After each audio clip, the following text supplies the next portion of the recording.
Yes, I think the future of responsible AI depends a lot on who you ask and who sits on the table. So I think we have talked about or heard at the summit um, concerns about the economy, accelerating the economy, being up to speed with international competitors. But then there's also the question, for whom do we do this? Who benefits from this?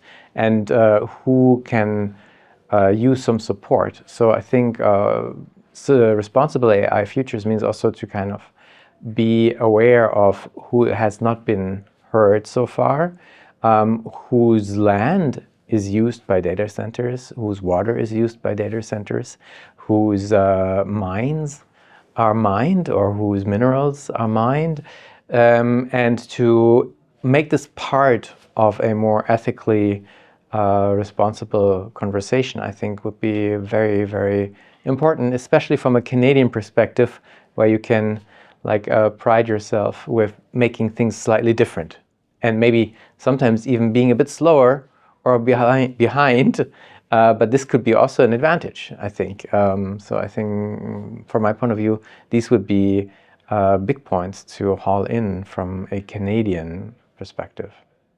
Thank you so much.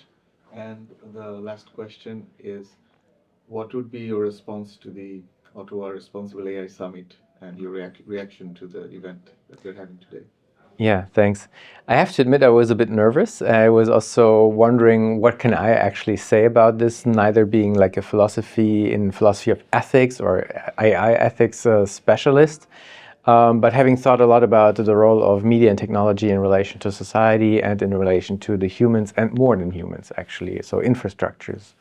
And I'm very, very positively surprised and happy to see that there's a whole diversity of conversations. Of course, we have the ones that stand for government and the national government of Canada perspectives, and we have people that are for the startup economy or for the kind of tech industry.